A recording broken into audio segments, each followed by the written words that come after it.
안녕하세요. 이번 이제 5월달 모의고사 이렇게 보시고 나서 제가 다시 한번 이제 정답률 분석을 해드리는데, 이거 분석을 하시면서 어떤 식으로 공부를 해야 될 것인가, 공부하는 요령까지 다 알려드릴 테니까 한번 참고를 한번 봐보세요.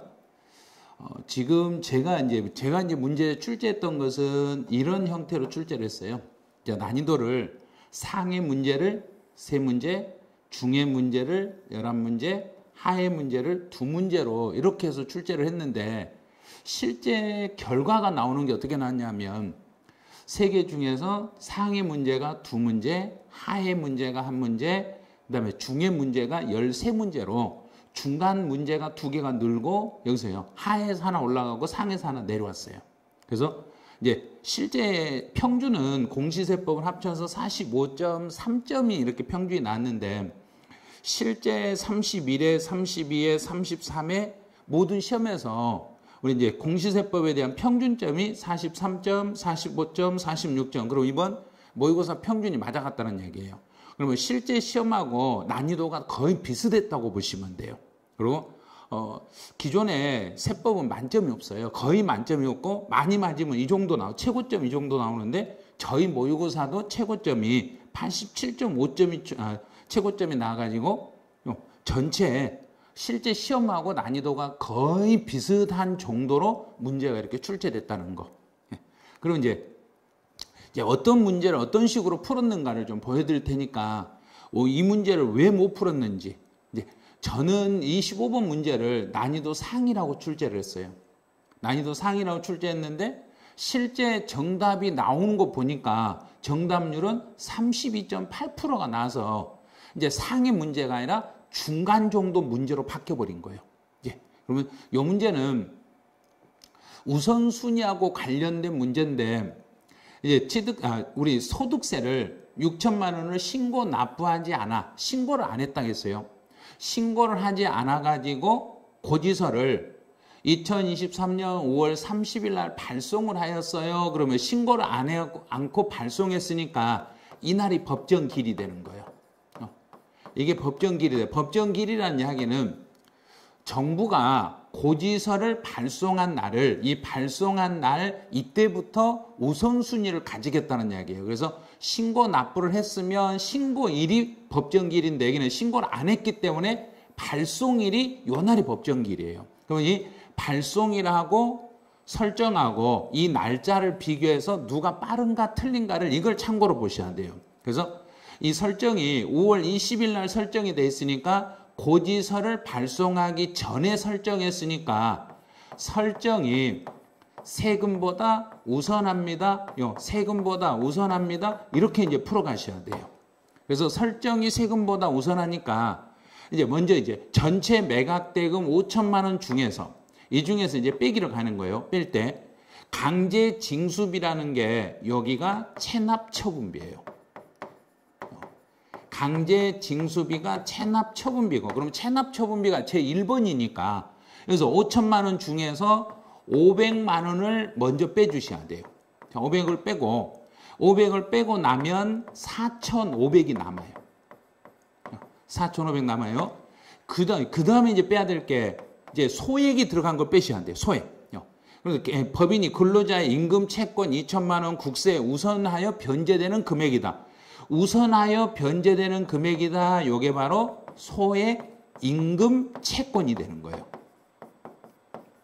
이제 소액 임금 채권이 2천만 원 있으니까 4,500 중에서 2천만 원을 또 소액으로 먼저 주게 돼요. 그럼 이걸 먼저 주니까 이제 남는 것은 2,500이 남았어요.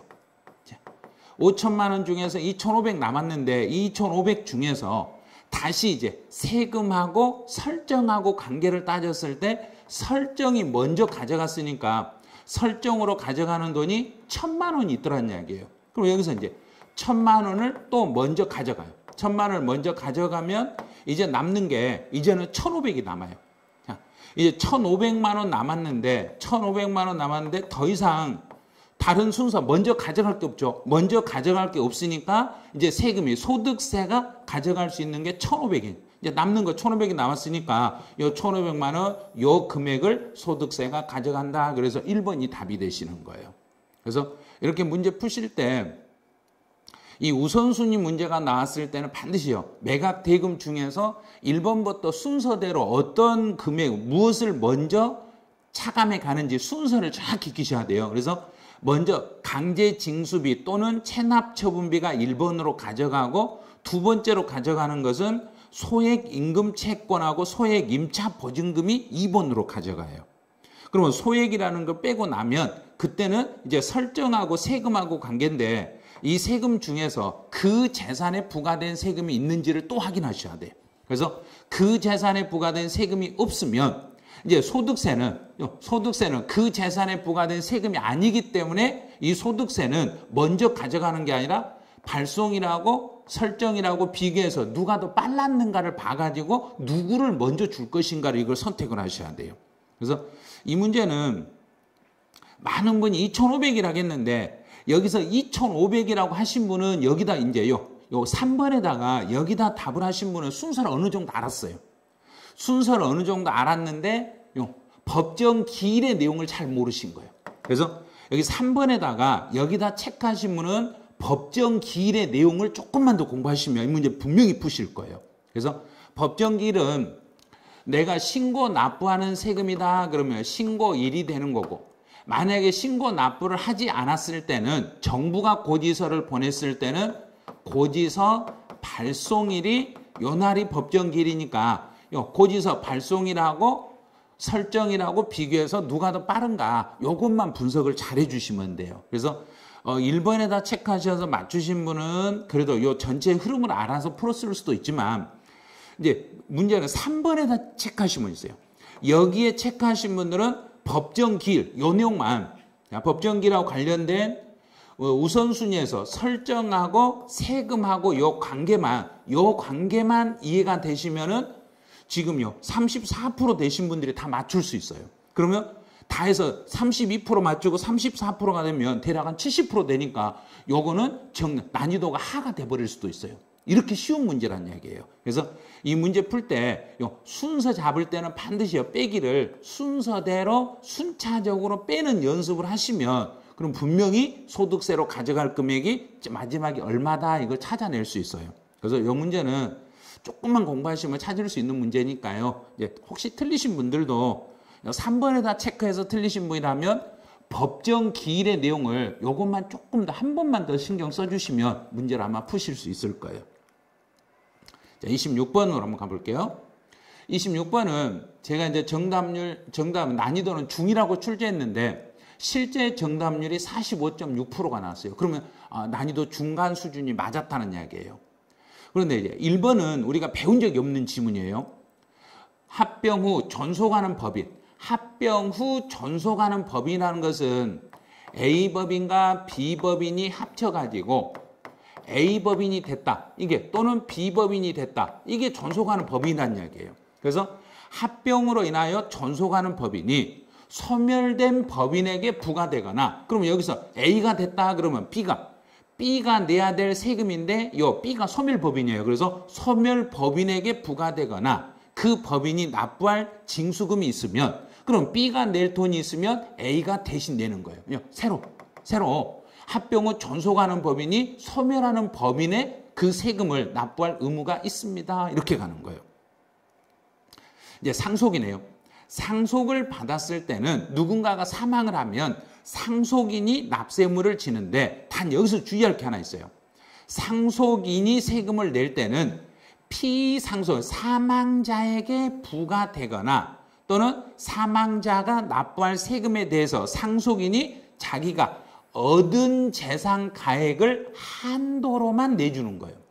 왜냐하면 이거는 사망자 세금이기 때문에 상속인의 세금이 아니라 사망자 세금이기 때문에 사망자 재산 한도 내에서만 내가 내줄 의무가 있지 내 재산을 털어서 낼 의무는 없어요. 그래서 여기는 9.6% 여기다 찍으셨는데 요거는 지금 내용을 상속인이 세금을 내기는 내는데 상속인은 자기가 얻은 걸 한도로만 한다 이렇게 생각하시면 돼요. 내가 얻은 재산 가격을 한도로 납부할 책임이 있어요. 요것만 생각하시면 돼요. 근데 동그라미 3번 같은 경우는 요거는 자, 20%가 이 지문에다가 정답이라고 이걸 체크를 하셨는데 요 동그라미 3번은 시험에 나올 수 있는 문제라 조심을 하셔야 돼요. 사업의 양도 양수에 대해서는 양도일 이전에 반드시 그 세금이 확정이 돼 있어야 돼요. 양도일 이전에 확정이 돼야 돼요. 내용이 세금이 확정이 돼 있어야 되고 또 그 양도인의 재산으로 세금 납부가 부족하면 양수인은 자기가 넘겨받은 재산가격, 양수한 재산가격을 한도로 양수인이 제2차 납세 의무를 지는데 여기서는요, 요 지문을 잘 보셔야 돼요. 납세 의무가 확정이 돼 있는가 아직 확정이 안 됐는가를 잘 보셔야 돼요. 그래서 납세 의무가 확정이 되었으면 양수인이 책임을 질 수 있는 거고, 만약에 이 지문이 성립이라고 나오면 양수인은 제2차 납세 의무를 부담하지 않아도 돼요. 그래서 성립은 이건 틀린 지문이고 확정이라는 지문으로 정확히 나오셔야 돼요. 그래서 확정된 세금에 대해서만 양수인이 자기가 얻은 재산 가격을 해요. 양수한 재산 가격을 한도로, 그러면 양도인에게 넘겨받은 그 재산 가격 한도 내에서만 제2차 납세 의무를 부담하겠습니다. 이렇게. 이제 4번 같은 경우는 지문이 진짜 쉽거든요. 분할 납부 기간, 그러면 기간 동안에는 소멸시효가 정지가 돼요. 자, 기간에는 정지가 되죠. 정지가 된다는 이야기는 그거 기간이 지난 때로부터 새로 진행하는 게 아니라, 정지라는 것은 나머지 기간만 계속 진행하겠습니다. 이렇게 가면 돼요. 이제 그 기간이니까 그 기간 동안 잠깐 가다가 잠깐 쉬었다가 나머지만 가면 되는 것을 정지를 하고, 만약에 이게 중단이다 그러면 지금까지 있는 건 무효가 되고 새롭게 진행합니다. 이렇게 나오는 거예요. 그래서 여기는 정지이기 때문에 새롭게 진행한다 이 말을 쓰면 안 돼. 정지에서는 나머지 기간만 계속합니다. 이렇게 쓰셔야 돼요. 그럼 4번은 틀린 거예요. 자, 5번도 요 기간에는 그랬으니까 기간 동안에는 정지가 되는, 이렇게 정지. 그럼 기간 동안에는 정지가 된다는 이야기는 진행하지 아니합니다. 진행하지 않는다 이 말이고 정지라는 뜻이에요. 그래서 그 기간 동안에는 정지하는데 단 각하나 기각이나 치하가 되는 경우에, 그럼 소송을 진행했다가 각하나 기각이나 치하가 돼버리면 요거는 그냥 없는 걸로 보는 거예요. 그래서 각하나 기각이나 치하된 경우에는 그 효력은 없습니다. 이렇게 되는 거예요. 근데 지금 이 문제도 문제를 풀어놓고 보면 전혀 모르는 지문들이 막 나오는데 그 모르는 지문에다가 답을 찍는데, 여기서 제일 주의할 것은 3번에다 답을 하신 분들, 이분들이 조심하셔야 돼요. 왜냐하면 3번은 시험에 출제 확률이 아주 높은 지문인데 이분들은 이 지문을 시험에 나오면 못 푼다는 이야기예요. 그래서 언제나 사업의 양도 양수가 나오면은 무조건 확정이 되어 있는 세금인데 그 중에서도 사업과 관계되어 있는 세금만을 말한다는 거. 그러면 이 사업과 관계되는 세금 중에서 여기서 제외되는 세금을 찾아라 그러면 양도소득세에 대해서는 제2차 납세 의무가 없다는 걸 주의해 주셔야 돼요. 사업하고 관계 있는, 그랬으니까 양수인은 양도소득세에 대해서는 제2차 책임을 부담할 필요가 없어요. 이렇게. 그래서 3번은 꼭 기억을 해 주셔야 돼요. 그럼 정답은 요건 4번이었어요. 자, 그러면 이제 27번 가보죠. 27번은 제가 출제할 때는 난이도 상이라고 출제했어요. 그런데 정답률은 41.6%가 나와가지고 난이도 중으로 바뀌어버린 거예요. 이 문제는 진짜 많이 풀었다네요. 실제 이거 엄청 어려운 문제거든요. 엄청 어려운 문제인데 너무 쉽게 풀어버리신 거예요. 그럼 1번은 직계 존비속, 배우자나 직계 존비속이 나오면은 증여 인정. 증여 인정이라고 이렇게 푸세요. 증여 인정한다. 그러면 증여를 인정할 때 취득 가격은 그랬어요. 그럼 이걸 2월 과세에서 취득 가격이라고 하면 증여했던 그 사람이 취득했을 때 그 당시에 가액을 취득 가격으로 하겠습니다. 직계 존속이나 배우자가 나오면 반드시 증여를 인정을 하는데 취득 가격은 증여했던 사람의 취득 당시 가액을 취득 가격으로 잡아야 됩니다. 그래요. 이제 두 번째는 특수관계인과 거래를 통해서 조세 부담을 부당하게 감소시키는 것으로 인정되는 경우에는 거주자 행위 또는 계산과 관계없이 그 사람이 신고한 것과 관계없이 소득 금액을 다시 계산할 수 있어요. 소득 금액을 다시 계산할 수 있는데 여기서 이제 숨겨놓은 자료가 뭐였냐면 특수관계인과 세금을 계산할 때 세금 부담을 감소시키기 위해서 거래했을 때는 그 특수관계인과 거래했던 거래 가액을 부인하고 시가로 다시 재계산을 할 수 있어요. 이 말 뜻을 이렇게 풀어야 되는 것은 해당 과세기간의 소득 금액을 계산할 수 있어요. 그리고 이제 함정을 파는 게 여기다 팠어요. 관계없이 그 거주자의 행위 또는 계산, 그 사람이 어떻게 계산해서 신고했든지 그거 신경 쓰면 안 돼. 그 사람이 신고한 것을 상관없이 그 사람 신고와 상관없이 세무서에서 거래 가액을 부인해버리고 시가로 세무서에서 다시 계산해버릴 수 있습니다. 그럼 소득 금액을 다시 계산할 수 있어요. 이건 올바른 지문이에요. 그래서 혹시요 12%에 내가 여기에 속한다. 여기에 속하면 뭘 지금 착각했냐면 저가 양도하고 고가 취득에 대한 부당행위 계산 부인에 대해서 정확하게 지금 내용을 모른다는 이야기예요. 부당행위 계산 부인은 저가로 양도하거나 고가로 취득해서 세금을 부당하게 감소시킨 것으로 인정이 되면 그 사람이 어떻게 했는가를 묻지 말고 그 사람이 어떻게 계산해서 어떻게 신고했는가 묻지 말고 정부기관 세무서에서는 다시 세금을 다시 재계산해 버릴 수 있습니다. 이렇게 해석을 해 주시면 돼요. 그래서 이 부당행위 계산 부인이 시험에 나오면 이렇게 애매하게 문제가 나오니까 이런 지문은 다시 한번 신경을 써주셔야 돼요. 그다음 이제 동그라미 3번 같은 경우는 특수관계인이 나오면 증여를 부인합니다. 증여를 부인하는데 여기에는 함정을 어디를 팠냐면 여기를 함정을 팠어요. 15년이 지난 후. 근데 분명히 특수관계인에게 증여를 한 후에 여기가 10년 이내에 타는 사람에게 양도하면서 그 자산을 증여자가 직접 양도한 것으로 보는 것은 여기가 15년이 아니라 10년이에요. 10년 이내에 10년 안에 다른 사람에게 팔면서 부정하게 증여를 부인하고 증여자가 직접 양도한 것으로 간주할 수 있는데 단 여기서 주의할 게 수증자에게 실질적으로 기속이 되지 아니하는 것으로 본다. 이건 뭐냐면 수증자에게 실질적으로 기속이 되어 있으면 납세 의무자가 수증자가 바로 되는 거예요.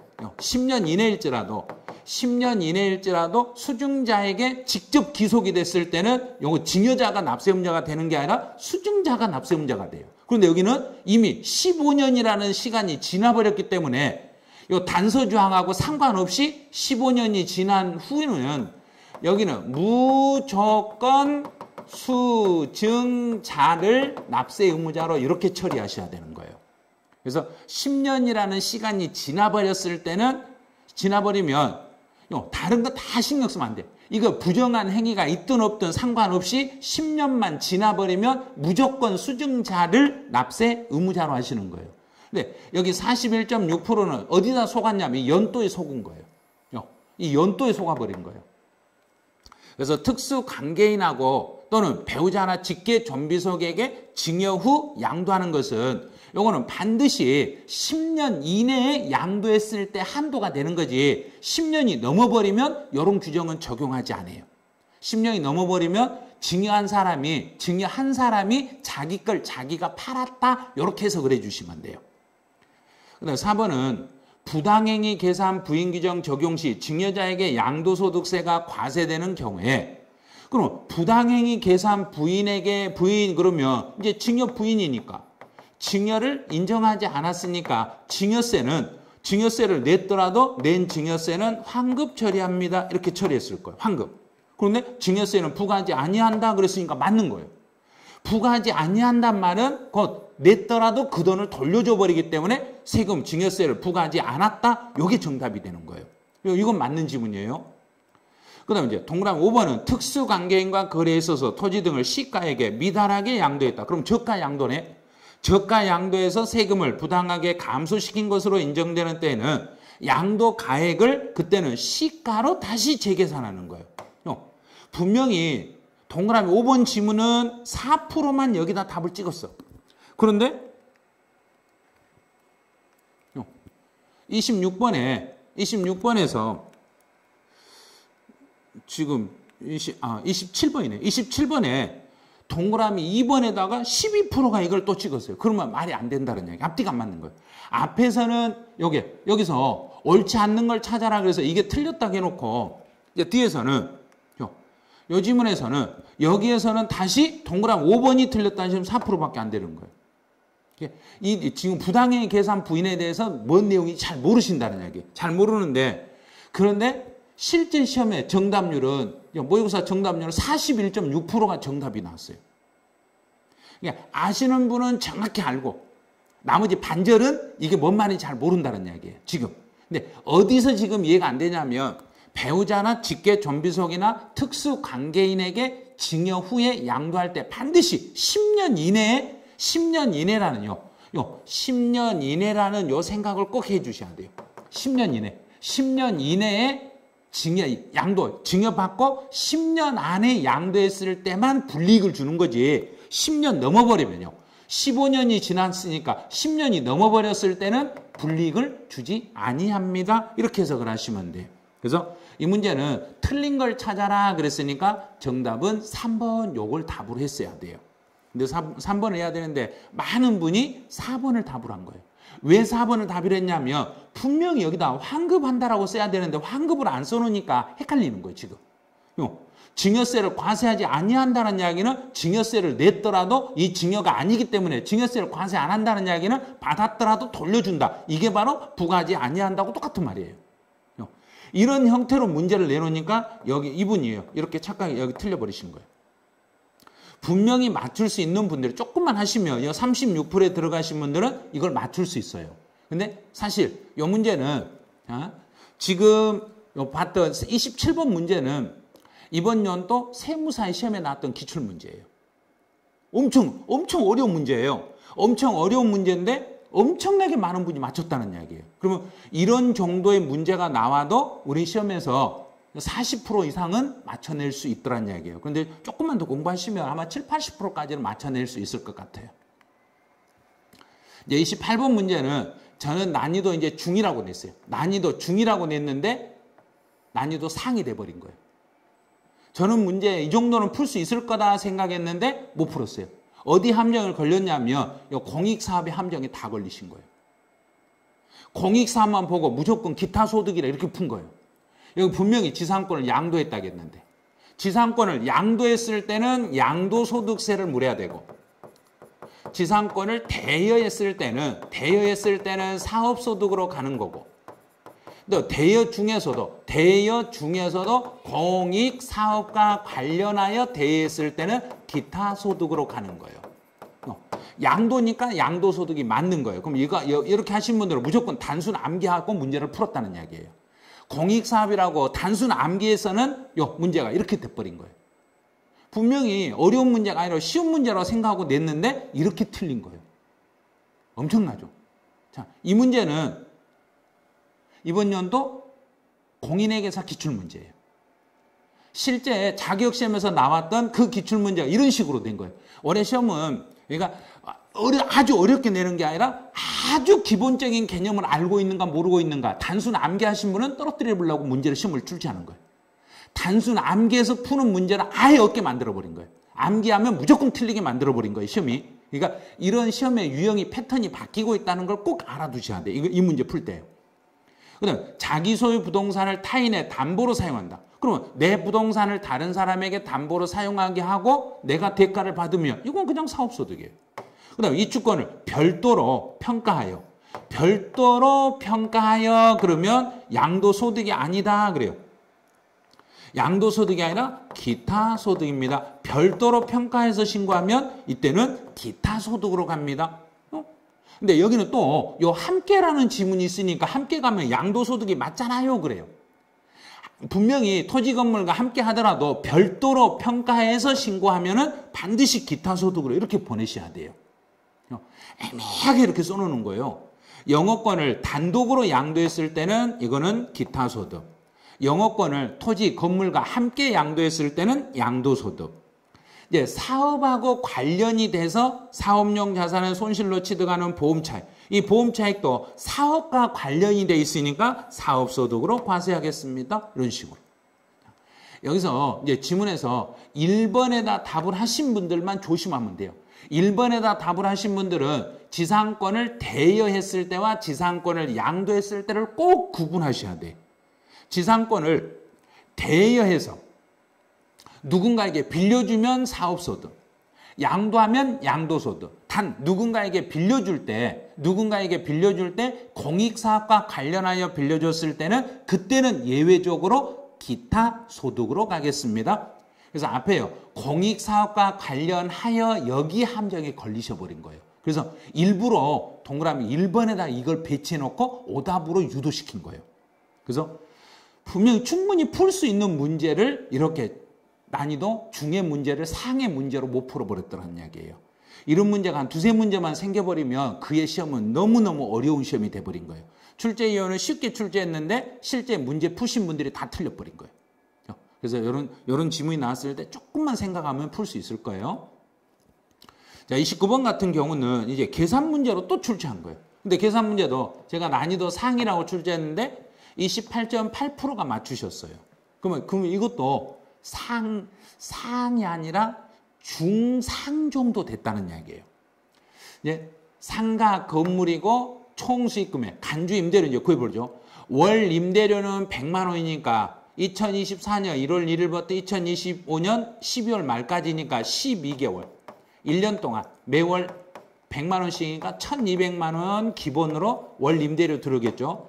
이제 전세 보증금이 5억이면 보증금에 대해서 간주 임대료를 계산해야 되는데 간주 임대료를 계산할 때는 보증금의 적수에서 건설비 적수, 그러면 건물 취득 가격 빼기 2억을 빼죠. 근데 토지는 빼주면 안 돼요. 건물에 대한 간주 임대료 계산할 때는 전체 보증금에서 건물 취득 가격을 빼. 그리고 이자율을 곱해. 그럼 5% 이자율을 곱하네. 그럼 여기까지 해보죠. 5억에서 2억을 빼면 3억. 3억에다 5% 곱하면 3, 5, 15, 1,500이네요. 1,500. 1,500인데 이 1,500만 원을 그냥 전부 다 총수익금으로 내는 게 아니라 그 보증금을 운용해가지고 보증금을 은행에다가 예치해놓고 은행에서 이자를 받으면 이자 100만 원에 대해서는 이 100만 원에 대해서는 소득세를 이미 원천 징수를 했어요. 소득세 원천 징수가 이미 종료됐으니까 1,500만 원 중에서 100만 원은 이미 원천 징수했으니까 빼고 유가증권 처분이익은 요거는 소득세 정산이 안 됐기 때문에 이건 빼시면 안 돼. 그래서 간주 임대료로 계산하는 건 1,400. 그럼 두 개 더 해보죠. 1,200, 1,400 하니까 2,600. 2,600, 2,600. 여기네요. 2,600.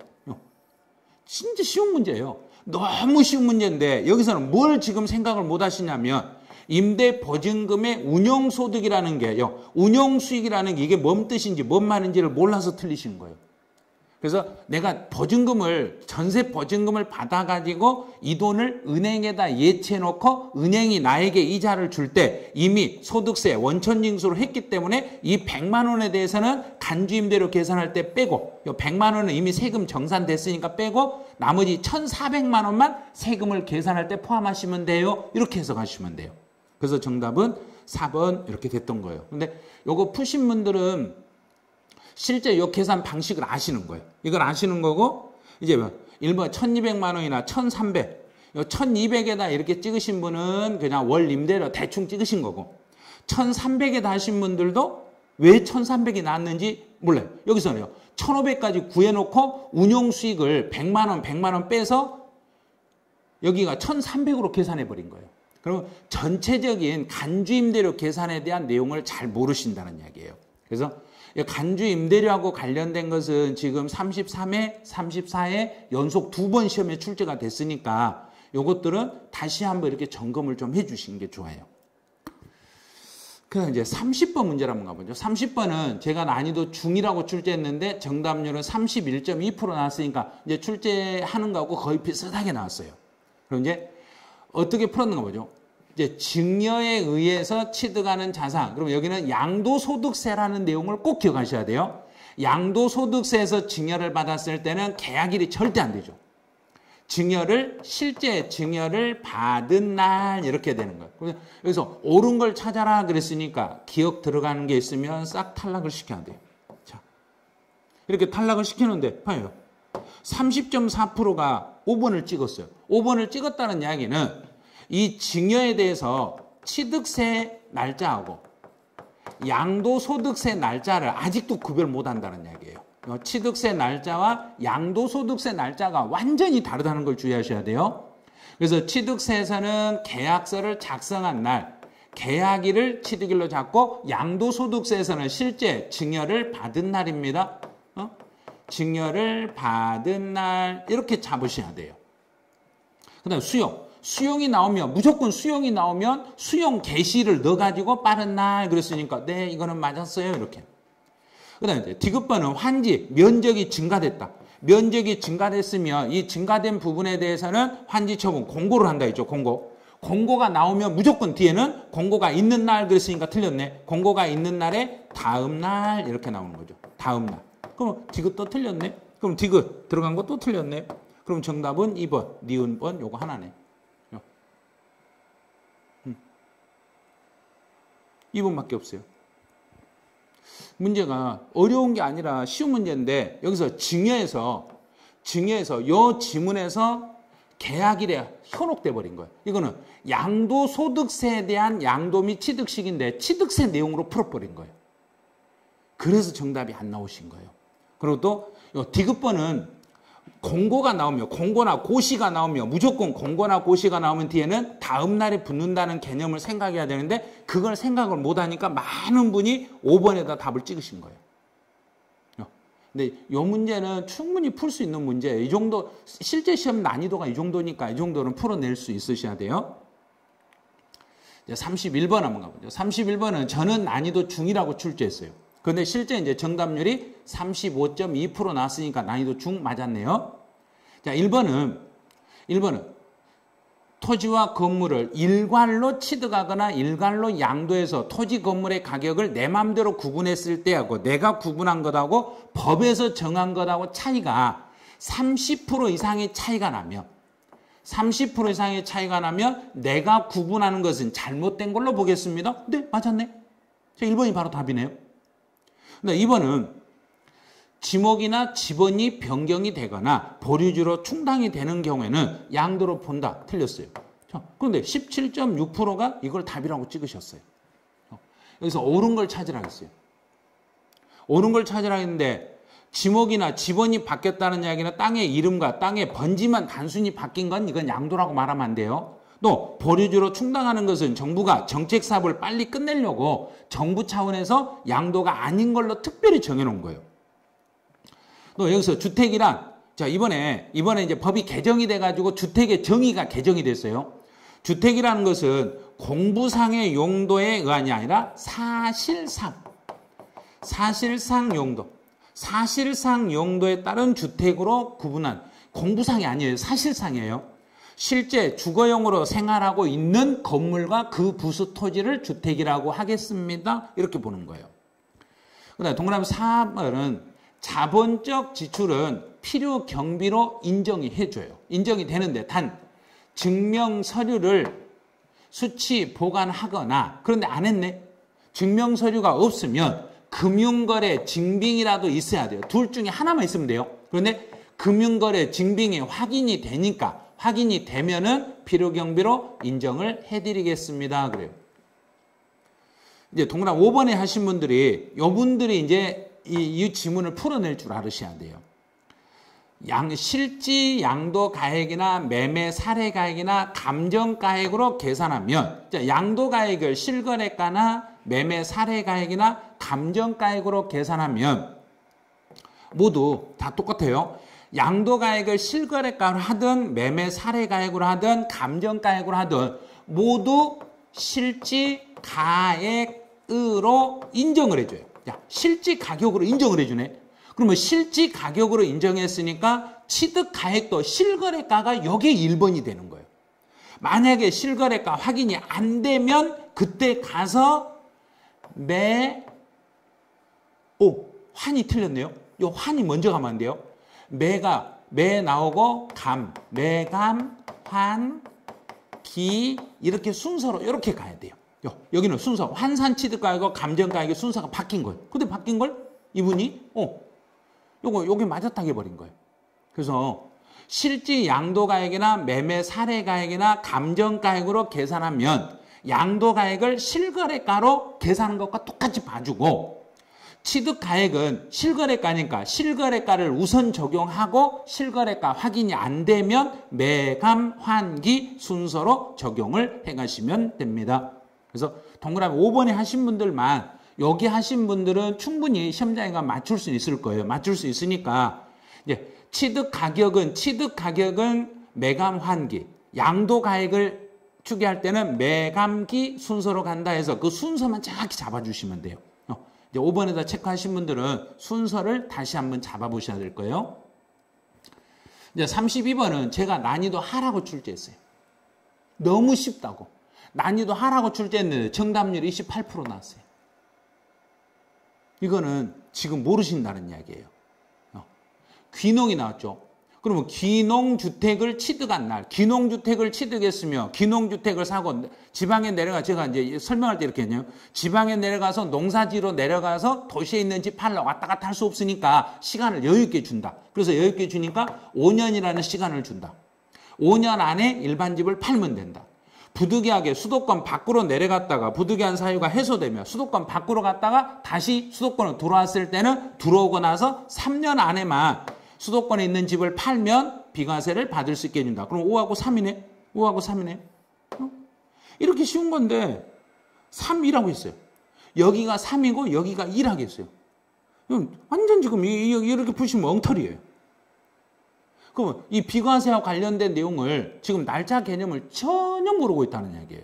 그래서 귀농주택은 취득하고 일반 집을 5년 안에만 팔면 비과세 혜택을 받을 수 있는 거고 수도권 밖으로 내려가서 임시 거처를 마련해서 살고 있다가 다시 수도권으로 되돌아왔을 때는 돌아오고 나서 3년 안에 일반 집을 팔면 수도권에 있는 그 일반 집을 팔면 비과세 혜택을 받을 수 있겠습니다. 그래서 답은 5번이었어요.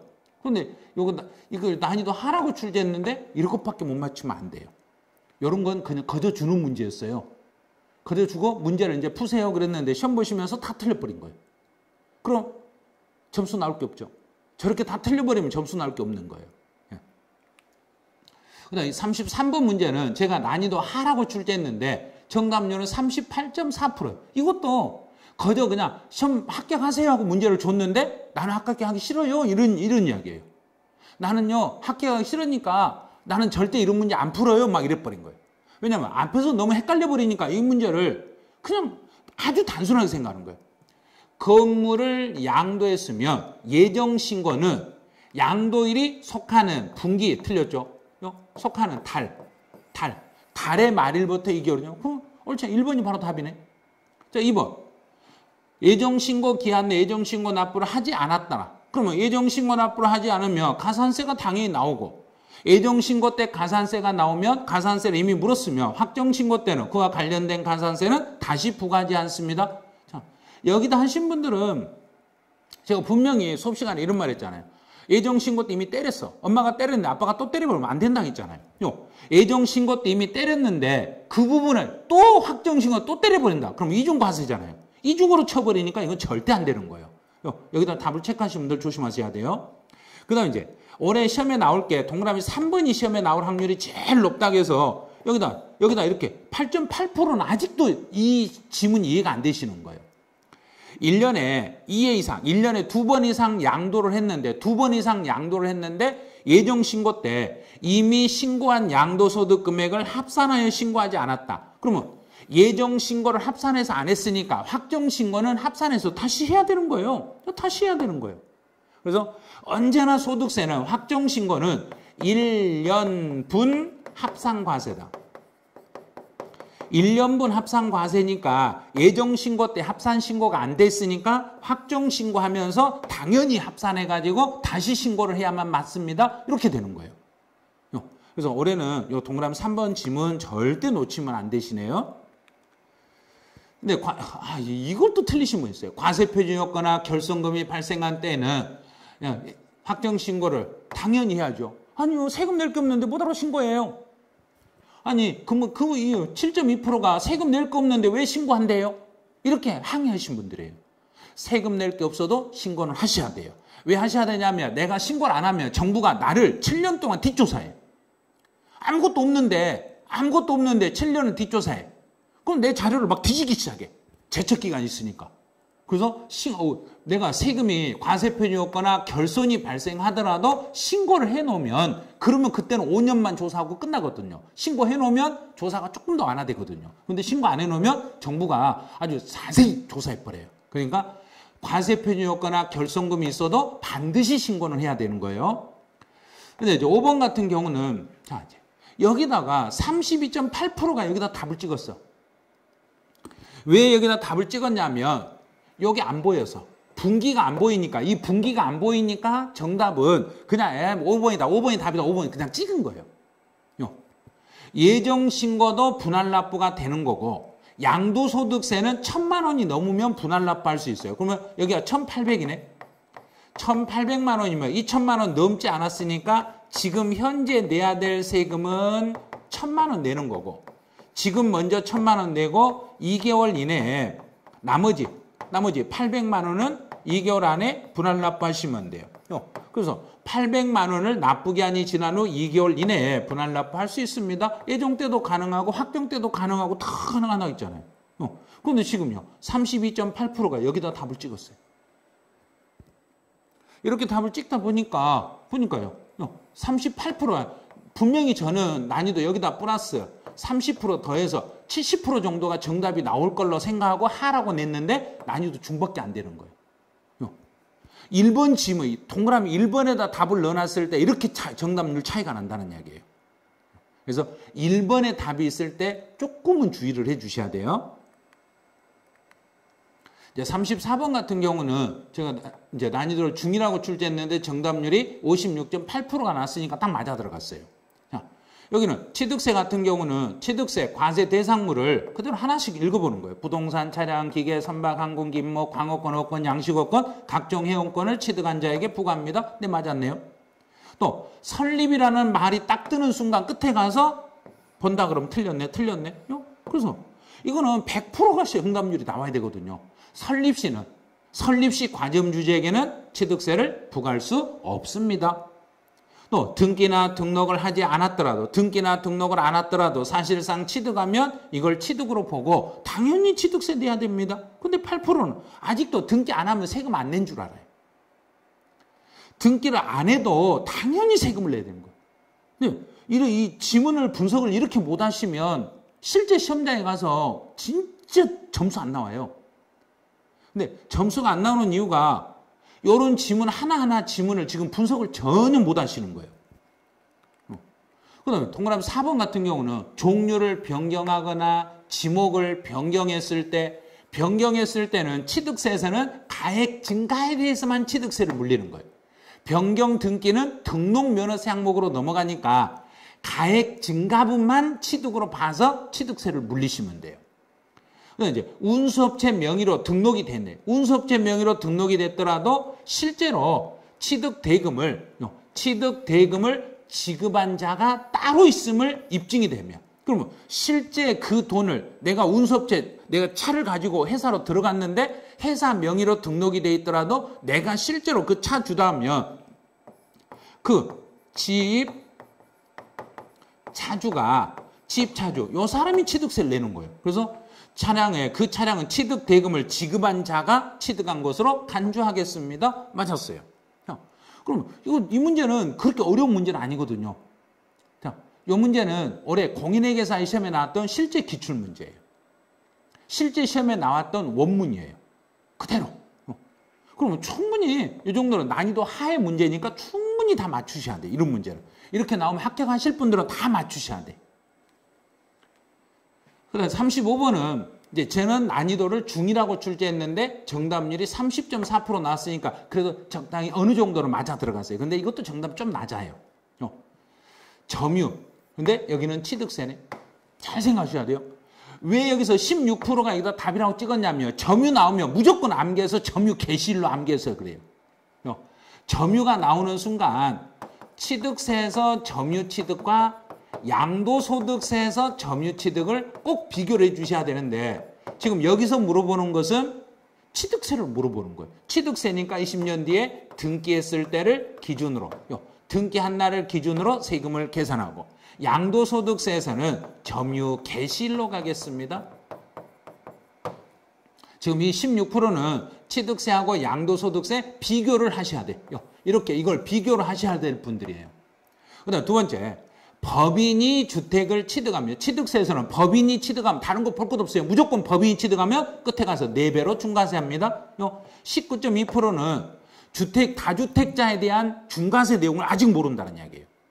다주택. 그러면 만약에 개인이 두 번째 집이다. 단 조정 대상 지역의 두 번째면 2배로 중과세하고 세 번째 집이면 세 번째 조정 대상이면 4배로 중과세하고 만약에 세 번째 집인데 조정 대상이 아니면 2배로 중과세하고 네 번째 집이면 조정 대상이면 4배, 네 번째 집이면 조정 대상이 아니어도 4배. 법인들은 개수 제한 없이 무조건 4배로 중과세합니다. 지금 여기에 속하시는 분들은 다주택자에 대한 중과세 여부를 아직 파악을 못하고 계신다는 이야기예요. 그다음 3번 같은 경우는 토지나 건물을 취득한 후 여기 하신 분들은 내용이 정확하지 않은 게 뭐가 정확하지 않았냐면 일반 건물을 취득한 후 5년 이내에 중과세 대상이 됐다. 중과세 대상이 되면 여기서 5년이 되기 전에 중과세 대상이 되면 중과세율을 적용하여 취득세를 다시 추징하게 돼 있어요. 연도 주의하셔야 돼요. 그래서 일반 토지나 건물을 취득한 후에 5년 안에 다시 사치성으로 바뀌어버리면 중과세 대상으로 바뀌면 중과세 세율을 적용해서 다시 취득세를 재계산하게 돼 있는 거예요. 그래서 이 3번은 약간 어려울 수도 있어요. 자, 4번은 재산 분할이네요. 이제 재산 분할이면 분할에 따른 등기만 한다. 이렇게 생각해요. 분할 등기. 분할 등기니까 등기분만 내면 표준세율에서 중과 기준세율을 뺀 세율로 이건 거의 다 맞춰냈어요. 이제 5번 같은 경우에 주택을 신축이나 증축한 이후에 그럼 위에 건물을 신축하고 밑에 땅을 사게 되면 주택의 부수 토지를 취득하게 되면 이 경우는 주택의 세율을 적용해서는 아니 됩니다. 이렇게 말했어요. 왜냐하면 주택의 세율을 적용하다 보면 너무 세율이 낮은 세율로 가다 보니까 주택의 세율이 아니라 일반 토지의 세율로 봐서 일반 토지의 세율을 적용해야지 주택의 세율을 적용하는 건 아닙니다. 이렇게 해서 그랬던 거예요. 그래서 이 문제에서 정답률이 조금 더 나오려면 자, 2번 지문. 2번 지문하고 1번 지문에 여기에 체크하신 분들요. 여기 16%, 여기 19% 해서 총 한 30% 정도가 되신 분들이 이걸 맞추시면 분명히 정답률은 60% 이상이 나오게 돼요. 그래서 1번하고 2번에다 정답하신 분들은 조금만 더 생각을 해주시라는 이야기예요. 36번은 제가 정답 난이도를 중이라고 출제했는데 실제 시험은 21.6%로 난이도 상이 돼버린 거예요. 왜 난이도 상이 됐냐면 이거는 종합부동산세 세율 암기가 아직 안 돼서 그래요. 세율 암기가 안 되고 있는 상태니까 이걸 못 푸는 거예요. 종합합산 토지다. 종합합산 토지다 그러면 종합 1에서 3%. 별도합산 토지다. 별도합산 토지는 0.5에서 0.7%. 이거는 별도합산이에요. 이건 종합합산이니까 1에서 3%. 그럼 1번 탈락. 자, 2번 65세고 1세대 1주택자다. 그러면 65세고 1세대 1주택자에 또 10년을 보유했네. 그럼 이제 갖다 넣어. 65세면 60에서 65세 미만이면 20%, 65세부터 70세 미만이면 30%. 또 10년 보유니까 5년에서 10년 미만 보유하면 20%, 10년에서 15년 미만 보유하면 40%. 합치니까 이 30, 40 합치니까 70%. 맞았네. 그런데 여기에 21.6% 하신 분들은 무조건 이거 합치면 무조건 80% 한도다 이것만 생각하는 거예요. 일일이 계산하셔야 돼요. 이걸 계산해가지고 요게 두 개를 더했더니 80%가 넘어가면 최대 80 가는 거고 80%가 안 되면 그 공제를 그냥 받는 거예요. 그래서 여기는 30, 40이니까 합치면 70% 받는 건데 21.6%는 무조건 세부담의 세액 공제는 80% 한도다. 그래서 여기가 80이다. 이것만 생각하고 암기만 하는 거예요. 암기만 해가지고는 문제가 안 풀린다는 걸 꼭 생각을 해 주시라는 거. 근데 3번은 2주택을 보유한 개인이네. 주택 2개를 보유한 개인에 대한 종합부동산세 과세표죠. 여기 25.6% 하신 분들은 뭘 또 잘못했는가? 딱 보는 순간 공시가격을 합한 금액에서 2주택이니까 9억을 공제한다. 맞았는데? 2주택이면 9억을 빼고 1주택이면 12억을 빼는데 맞았는데 왜 틀렸다 하냐고. 뒤에 곱하기 공정시장 가액비율 빠졌잖아요. 공정시장 가액비율을 이걸 곱한 금액으로 간다겠지. 공정시장 가액비율을 빠뜨리면 안 돼요. 절대 안 돼요. 지금 현재 주택에 대한 공정시장 가액비율은 60%니까 전체에서 9억을 뺀 금액을 한다 그러면 완전히 틀려버린 거예요. 전체 금액에서 9억을 빼고 거기에 공정시장 가액비율을 곱한 금액으로 가겠습니다. 자, 여기 25.6% 하신 분들은 속은 거예요. 여기 하신 분들은 이거 완전히 속아버린 거예요. 그래서 이것만 안 속았으면 여기다가 한 20% 정도 붙이면 한 40% 정도가 정답률이 나오니까 딱 정답률이 난이도 중이 맞거든요. 근데 일부러 이렇게 내면서 분명히 과세표를 여기다 답을 하신 분이 엄청 있을 거다 생각하고 냈는데 똑같이 그렇게 하신 거예요. 이제 동그라미 4번은 종합합산 토지. 종합합산 토지는 80억이 아니라 여기다 이렇게 하신 분이 있으면 안 되는데 종합합산 토지는 5억 초과. 별도합산 토지는 80억 초과. 별도합산 토지는 80억 초과. 종합합산 토지는 5억 초과. 또 종합부동산세는 매년 6월 1일에 납세 의무가 성립하고 주택과 토지를 소유한 자가 납부할 의무가 있는 경우에 종합부동산세를 매년 12월 16일부터 12월 31일까지 또 여기에 17% 이렇게 답을 했어요. 해도 너무한 거죠. 종합부동산세는 12월 말에 가서 이미 막년하면서 돈 다 써버리니까 그 쓰기 전에 12월 1일부터 12월 15일까지 받으세요 그랬잖아요. 1일부터 15일까지. 근데 16일에 31일이라니까 네 이것이 맞아요 막 이래버린 거예요. 그 시험 어떻게 보려고 모르겠어요. 이게요. 그럼 문제에서 옳은 걸 찾아라 그래서 정답은 2번이었어요. 근데 2번을 답을 못 찾게 만들어 놓은 거예요. 2번 답을 못 찾게 만들어 놓으니까 풀다가 모르겠으니까 5번에 또 찍어버린 거예요. 5번도 답이 아닌데. 이렇게 문제를 푸실 때 조금만 신경 쓰면 풀 수 있는 문제들이거든요. 근데 특히 이 4번에다 답을 하신 분들요. 여기 28% 이분들이 안타까운 분들이에요. 종합합산 토지는 5억 초과, 별도합산 토지는 80억 초과. 이것만 딱 알아도 분명히 문제 풀 수 있는 문제거든요. 이 문제는. 자, 37번. 자, 이제 제가 정답률은 중이라고 출제했어요. 근데 사실은 여기는 중이 아니라 상으로 출제했는데 제가 중으로 바꿔봤어요. 그런데 정답률이 28%가 나왔어요. 그 잘 나온 거예요. 이거 진짜 잘 나온 거예요. 여기는 지문을 잘 봐야 돼요. 주택 2채를 가지고 있고 상가 건물을 가지고 있어. 분석 잘 하셔야 돼요. 주택 2개를 가지고 있고 상가 건물을 가지고 있을 때 주택에 대한 재산세는 주택 2개나 가지고 있네요. 그러면 그건 주택별로 계산하는 거예요.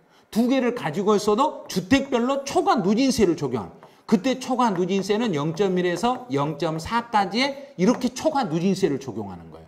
주택별이라는 거. 8% 하신 분들 이거 안 돼요. 그 다음에 상가 건물에 대한 재산세는 시가표준액의 공정시장 가액비율 70%를 곱하기에.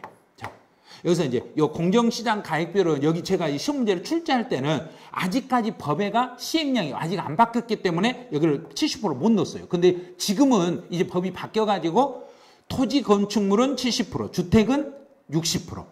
또 1세대 1주택인 경우에 시가표준액이 3억이 안 되면 43%, 3억 초과 6억 이하는 44%, 6억이 넘는 것은 45% 공정시장 가액비율을 적용하기로 이미 법이 시행령이 개정이 됐어 이제. 자, 그러면 이제 여기는 70%라는 걸 이제 알았어요. 그 다음에 상가 건물에 대한 재산세는 전부 비례세율로 과세합니다. 비례세율이 0.25%로 과세하겠습니다. 0.25%의 비례세율로 과세합니다. 또 주택에 대한 종합부동산세는 그럼 여기는 개인이라겠네요. 개인이 주택을 2개를 가지고 있으니까 납세 의무자별로 종합부동산세는 소유자별로 주택별이 아니에요. 소유자별로 초과 누진세율을 적용합니다. 초과 누진세율을 적용하는데 주택이 2개 이하니까 0.5에서 2.7%의 초과 누진세를 적용하고 개인이 주택을 가지고 있을 때는 절대로 비례세를 적용하시면 안 돼요. 법인인 경우에는 비례세를 적용할 수 있지만 개인인 경우에는 종합부동산세에서 개인들이 가지고 있는 주택에 대해서는 무조건 초과 누진세로만 계산하겠습니다. 그래요. 그럼 3번 틀렸네요. 이 3번에다 답을 한 28%는 진짜로 대단하신 분들이에요. 이제 상가 건물에 대한 종합부동산세는 과세하지 아니합니다. 자, 여기에다가 답을 하신 분들은 이거 완전 꽝이에요. 상가는 종부세를 물리지 않는다는 걸 이걸 모르고 계시는 거예요. 상가는 재산세는 나오지만 종합부동산세는 물릴 수가 없는 거예요. 그냥 토지하고 주택만 종부세 대상이 되는 건데 그 종합부동산세 과세 대상을 모르신 거예요, 지금요. 그다음에 동그라미 5번에 하신 분들은 자, 여기 하신 분들은 뭘 속았냐면 이건 속으신 거예요. 5번에 하신 분들은 주택에 대한 세율을 정의할 때 가감 조정된 그러면 주택에 대한 과세 표준 금액에 대하여 해당 과세 대상 주택에 주택분 재산세로 부과된 것은 그러면 나중에 이제 이렇게 이제 이 그림 그려드렸죠. 1세대 1주택이었을 때 여기가 12억이다. 그럼 제가 그 집을 20억짜리 집을 가지고 있으면 먼저 전체 금액에 대해서 재산세를 계산하고 또 12억 초과분에 대해서 종합부동산세를 계산합니다. 그러면 이제 12억 초과분에 대해서 12억 초과요. 여기 이 부분요. 이 부분에 대해서는 재산세도 부과됐는데 종부세도 또 나오니까 이중과세라고 해서 이중과세니까 이거 세금 2번 물려서 안 돼요. 막 그랬어요. 그랬더니 아니다. 종합부동산세를 계산할 때 이를 빼준다. 이만큼 재산세로 낸 걸 빼주는데 주의할 게 있었죠. 가감 조정된 세율이 적용이 되었을 때는 그 가감된 세율이 적용이 돼가지고 납부했던 세금을 빼주고 세부담의 상한이 적용이 됐을 때는 상한제를 적용해서 낸 걸 빼드리겠습니다.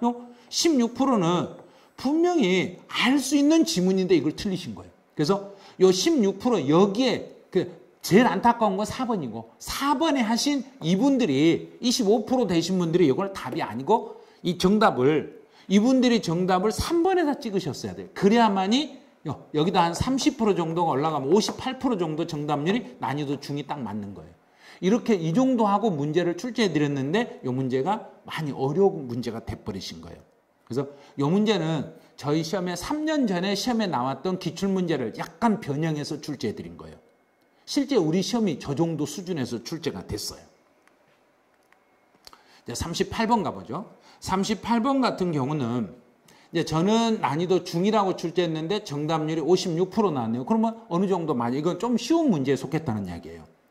국가나 외국 정부가 등록하는 부분에 대해서는 등록면허세를 부과하지 않지만 우리 정부에게 세금을 물리는 외국 정부에게는 세금을 물리겠습니다. 또 채권자 대의자는 나를 대신해서 신고 납부할 수 있고 만약에 신고 납부했으면 그 사실을 즉시 통보해 주시면 됩니다. 납세지는 지방자치단체별로 부과할 수 없을 때 그럼 어디가 납세지인지 모르겠다. 그럼 등록 관청 소재지를 납세지로 하겠습니다. 이제 동남 4번은 토지나 건물에 대한 과세 표준이 구분되지 않았다. 이제 여기에다 답을 하신 분들요. 여기다 답을 하신 분들은 5번까지 읽어봤어야 돼요. 4번에 잘 모르겠다. 이게 뭔 말인지 모르겠다. 물음표 해놓고 4번은 그냥 넘어갔어야 돼요.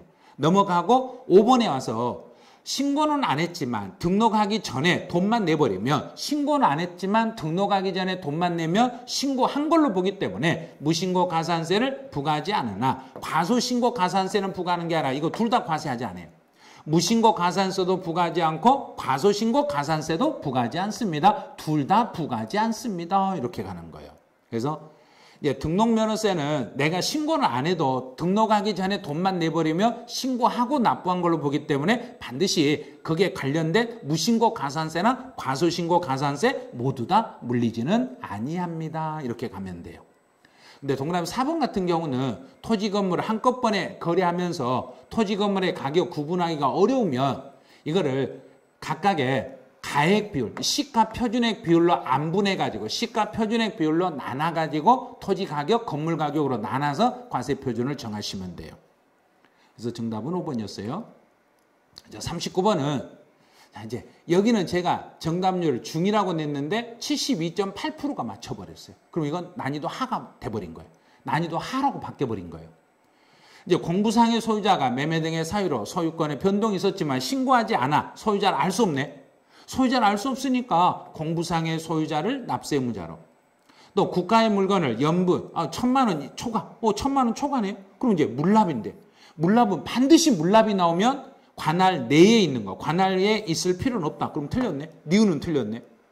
국가가 내 물건을 유료로 사용하고 있으면, 국가가 유료로 사용하고 있으면 나는 정부한테 돈을 받았으니까 나도 정부에게 재산세는 부과, 과세해야 되겠네. 재산세를 내셔야죠. 그럼 이것도 틀렸네요. 자, 니을. 채비지나 보류지로 정한 경우는 사업 시행자를 납세 의무자로 하겠습니다. 그럼 기억 니을이 맞았네요. 기억과 니을 요게 맞았네요.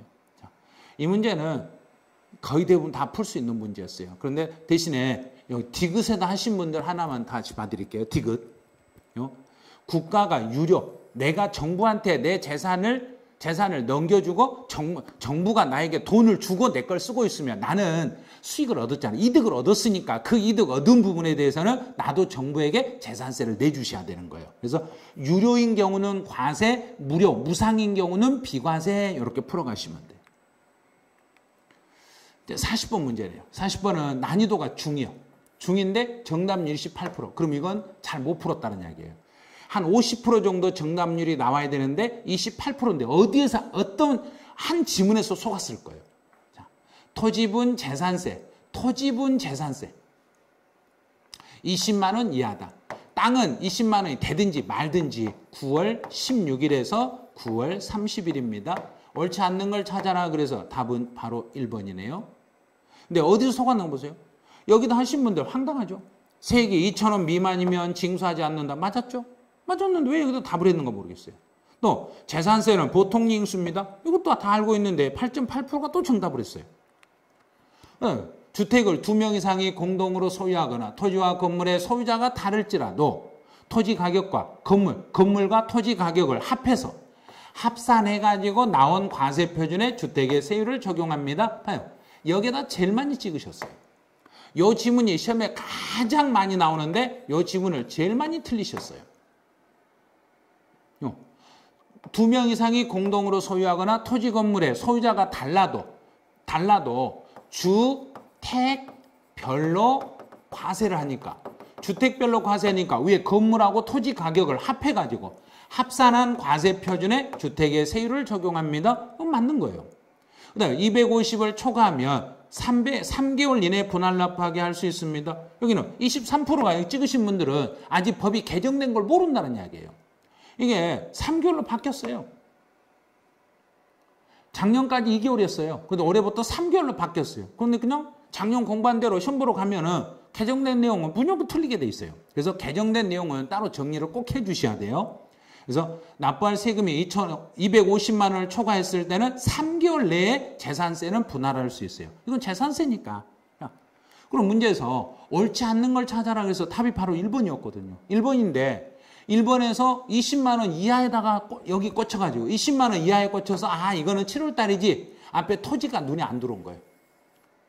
토지가.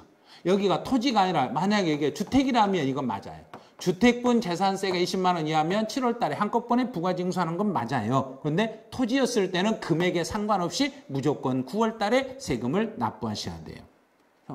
이렇게 풀어놓고 보니까 안 틀려도 되는 지문이 상당히 틀린 거예요. 그러니까 점수가 안 나오는 거예요. 그래서 분명히 아주 어렵게 내고 우리 교재에서 안 배웠던 지문을 제가 출제한 게 아니거든요. 그럼 이제 공부를 어떻게 하셔야 되냐면 이제 점수가 5개 미만 맞추셨다. 그럼 5개, 4개밖에 못 맞췄다. 1개에서 4개 맞췄다. 그러면 강의를 다시 들으셔야 돼요. 책 안 보시면 안 돼요. 강의를 들으면서 차근차근 정리를 하셔야 돼요.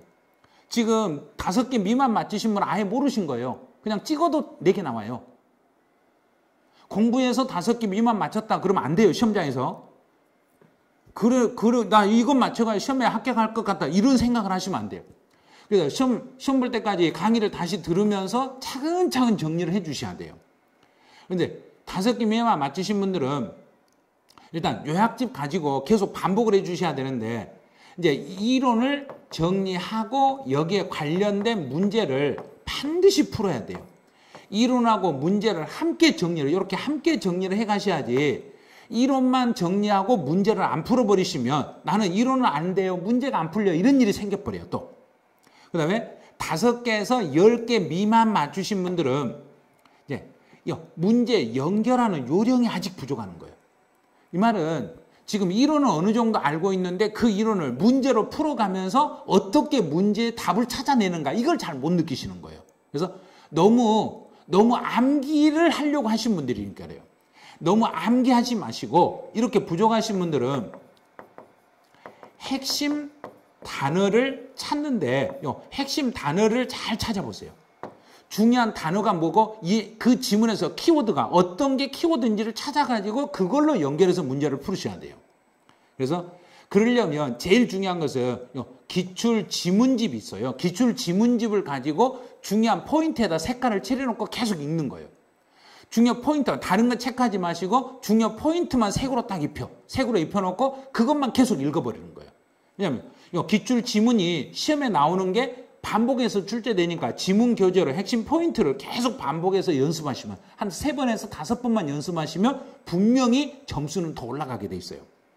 이제 10개 이상을 맞추신 분들은 이번 시험에서 10개 이상 맞추신 분들은 진짜 대단하신 거예요. 그래서 이제 틀린 지문을 내가 틀렸던 지문을 반드시 요약집에다 표시를 해 주셔야 돼요.